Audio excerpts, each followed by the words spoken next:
Hey guys, this is the Line 6 DL4. A lot of people use this pedal and it's a great pedal. However, they tend to be kind of problematic in a couple of different spots. We're going to run through a couple of things that you can do to repair it, hopefully repair it, and get it working for yourself. First thing that you're going to notice is that if you take off the back plate, you have all your solder joints here. 9 times out of 10, it's either going to be the switches or it's going to be the solder joints. Alright, so these are your solder joints here for the power supply. These are your solder joints here for the input jacks and output jacks. And what you want to look for is if there's any little black ring inside of the solder joint, that means it's broken. If that is the case, then what we can do is just hit it with a little bit of solder and your iron. You want to have a decent iron if you're going to do this. You heat up the spot, add a little bit of solder, cook it a little bit, and just continue going on.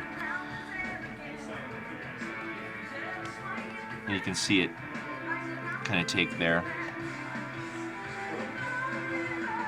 A lot of times what happens too is these pieces will break, and you can order brand new replacements from Line 6. Just go to their customer service number, call them, and they will charge you accordingly to get those out to you.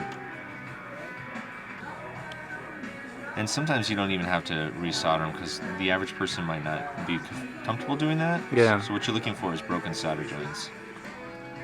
Alright, so now that we've hit all of those solder joints, we're going to plug it in and see what happens.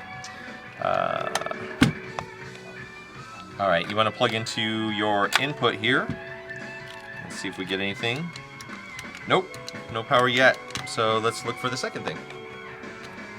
Unplug. And now we're going to get a little bit deeper. What you want to do is make sure that you document what screws go where and what things go where. Take photos? Take photos. Be cautious with touching the board. You really want to touch it as little as possible. So that being said, we're going to start taking this bad boy apart.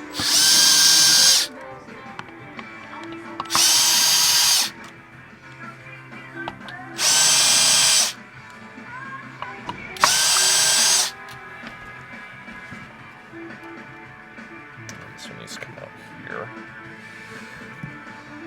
This is the hard one because it's like a screw. Alright, and then these things are horrible to get out. See if they pop out.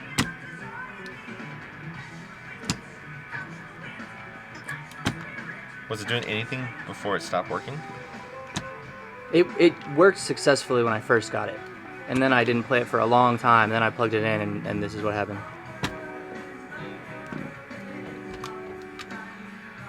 Alright, so let's see here. I'm gonna pop these guys out. Gotta undo the back here. Like, why is it not budging?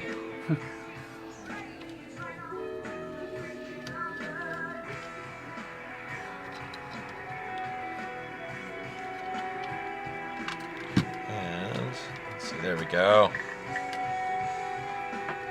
So we got the board out. You can see it's pretty dirty. We're gonna blow it off with some compressed air, and then we're gonna splash it with some contact cleaner and see if we can get any sort of minerals or liquids that were on the board off of the board. So let's do that.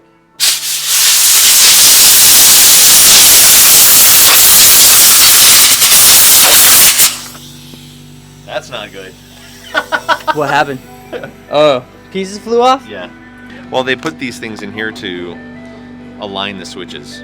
So these are your switches that actually turn off and on everything. So we're gonna pop these off anyway because we're gonna clean out the switches since we're here. It's just a really simple little plastic piece that fits over the switch.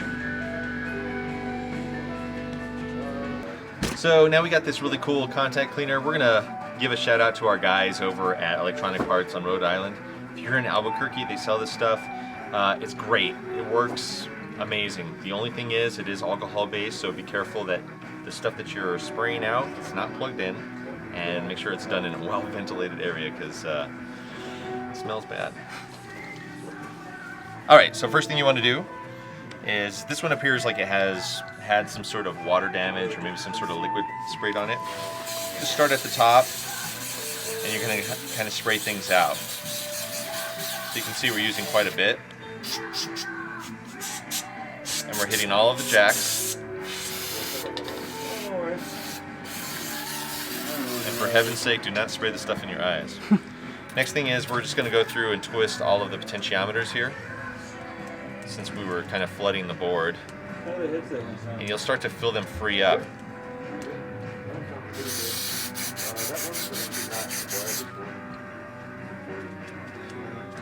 These are sealed potentiometers, so you actually have to introduce the liquid through the top of the shaft here.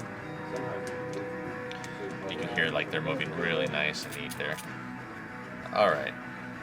Next thing you're going to do, hit these switches. Just flood them, work them back and forth.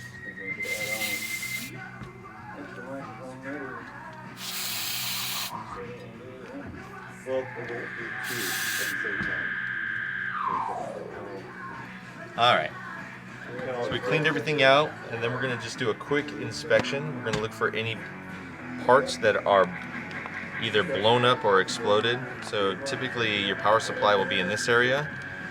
None of these look like they're compromised or damaged.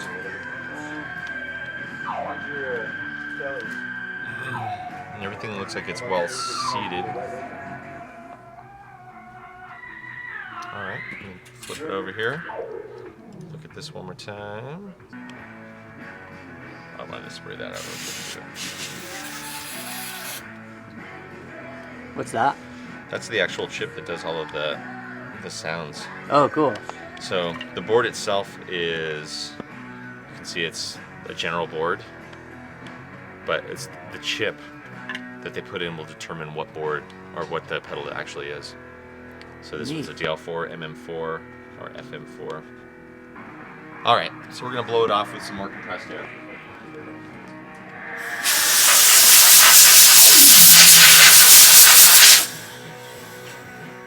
Now that we have it out of the board or out of the casing, we're gonna plug it in again.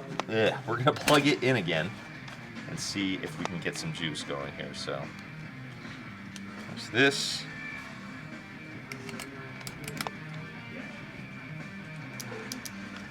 Look, Lights. power. So it went from being dead, no power whatsoever. What do you think fixed it? Just the contact cleaner getting in there and... Yes, because what happens is if you spill liquid in here, the minerals in the liquid are actually making traces where electricity is either not going where it's supposed to or going off in different areas or grabbing stuff out. Once you displace all of those minerals, it brings the board back to its original state. That is awesome. So we're going to reassemble this thing, and looks like we're good to go. I'm just glad that there weren't any blown components, because that would have stuck. That would have been a dead pedal right there. Really? Yeah. So blown components equal dead pedal. dead pedal. Yeah, because at that point, it's just not even cost effective to get it repaired. And if there was a blown component, what would it have looked like? You know those little black resistors with the black, they just explode. They're cracked, or they'll be charred. So you can tell right away. Oh yeah. And if that's what you find, sorry about your luck? Yeah. Hey guys, that's it. Fix your own Line 6. Usually it's a couple of things, easy to fix. Check out other tutorials that are out there on YouTube, and we appreciate you watching our video. Have a great day.